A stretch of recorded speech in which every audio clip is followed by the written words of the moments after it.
Right, okay. What I'd like now to do is to get the panel to look into their crystal balls and perhaps look 5 years ahead at the threat landscape and how AETs will fit into that threat landscape. So, Klaus, could I start with you? It was interesting. I was talking with the R&D guys and asked that, how do you see and can you make it better? And they said that, well, they tried on IP version 6, and all the evasions that work on IP version 4 work flawlessly also on IP version 6 and more, because IP version 6 is a new protocol, not that well tested, so there are more options there. We also see that you can combine different kind of evasions together, that's normal, but we also found out that you can actually combine them laterally or kind of within one attack. You can change the evasion on the fly so that there are several different evasions there. So it brings another dimension there. So it's very complicated, but from the hacker's point of view, opens new doors. And of course, what we try to do is, that's why we developed this testing environment. So we are testing simple evasions, second level, third level, fourth level, and we are going higher and higher. So currently we can say we have the best protection against that because we don't know that anybody else has this kind of testing tool. We think that cyber criminals might have something like that, or some militaries or nations. And it's also interesting when we are talking about cyber warfare, where does this fit in that scenario? Spooky. Andy, can I ask you to look into your crystal ball? Yeah. Well, I would hope that the other vendors will start losing market share to Stonesoft, and that will force them to fix the problem. What they need to start doing is normalizing the traffic as opposed to writing signatures just to block the individual exploits. And it's either that it is going to be market driven, I think, and it's up to clients to start either buying Stonesoft equipment or putting pressure on their own vendors to fix the problem. I would hope that they've all fixed it in 5 years' time. The only other thing is if evasion techniques start to be used more frequently as an attack mechanism, I think that would also force the vendors to start moving quicker at fixing the problem. Andrew, can I ask you the same question? I mean, do you also see the attackers using the kind of their version of Predator to create their new attacks? I mean, are they industrializing their techniques? Yes, there are. I mean, you know, there's a whole. So look at organized crime. There's a whole supply chain at work here. I can go and I can buy a malware kit. I take a 0-day, drop that into the malware kit. I've got pre-written Trojans for me, pre-written command and control routines. Hey presto, I've got a sophisticated botnet that I can go out there and create. At a kind of abstract level, you say this is an arms race, right? You know, for every sword there is a shield, and for every shield there is a sword. So, you know, will we have fixed the evasion problem? Well, we'll have a better understanding of the evasions we're talking about now. There will be solutions to those evasions that have been developed by vendors such as, you know, Stonesoft and things like that. But actually, there'll be new evasions that the adversaries come up with, right? So, you know, we fix a problem, we patch it, they find another problem, we patch that. You know, it's called the whack-a-mole game, right? And I don't think that's going to change anytime soon. Thank you. Neera. I agree. Actually, the answer to your question is yes. So it does fit in the threat landscape very much. It's a question of risk again, and a specific area, circumstances. Going back to your question about can criminals use the tool themselves or similar tools to do that? Well, absolutely. If you look at the Metasploit framework, that's exactly what happens. The goodies use it, the baddies use it also for the same purposes. Yes, very much in the threat landscape.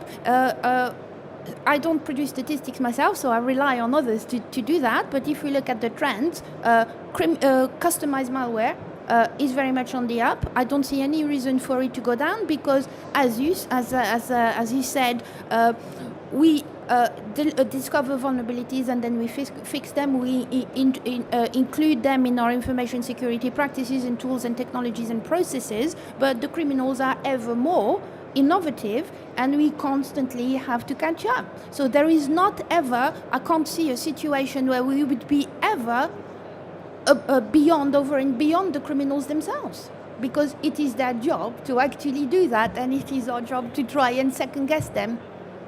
When I was playing with I shouldn't say playing, when I was working with the Predator tool, I did notice that with some of the IPS, etc., what I would do is turn on the signatures, and every now and then when you ran a fairly successful evasion through, you'd be picking up different signatures, like you maybe pick up on a signature for segmentation, and I did find that you could start blocking on some of those signatures to try the signatures that you wouldn't normally see on your average network, and you can start blocking on those, and it will prevent that particular combination. So, I mean, with the Predator tool, there's a thing called Mongbat. Am I allowed to talk about Mongbat?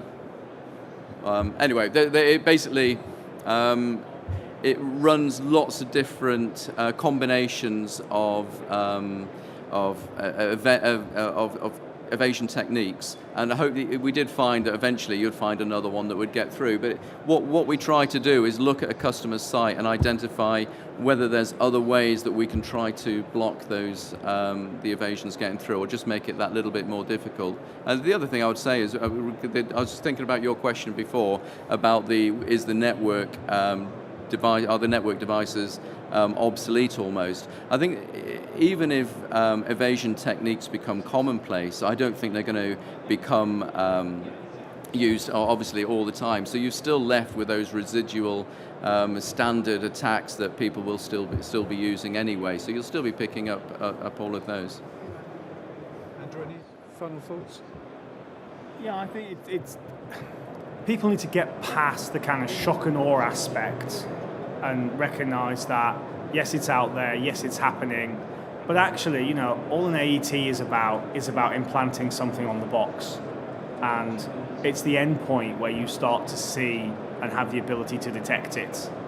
And you know, we need to have a holistic approach. The vendors need to come together to recognise it. The community needs to come together to recognise it, and to understand that what's changed in this space is that companies need to start to value their information and their information assets, because that's what organised crime. Because you know, if organised crime can't make money, guess what? They're going to go somewhere else, right?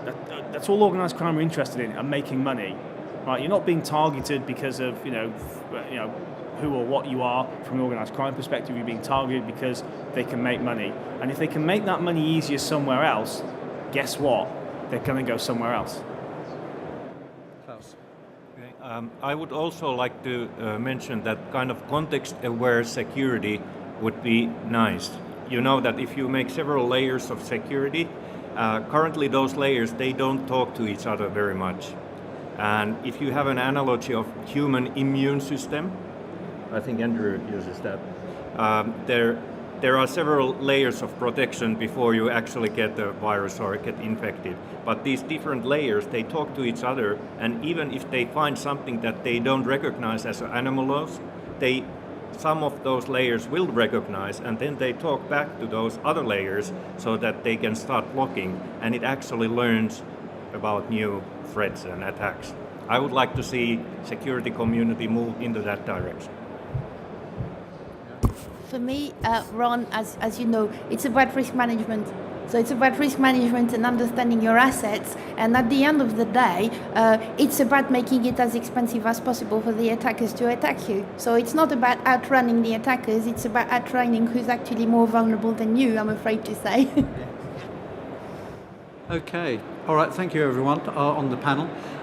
If there are no more questions, there is another question. Some years ago, we started seeing the first signs of Cisco devices as the network layer being attacked. Do you think we're going to start seeing the security device themselves being attacked as well and targeted? So rather than trying to evade them, you'll Yes, try. they are. Yes, it happens. You know, it's a device. They need to compromise it. It's not a question of will it happen. It is happening.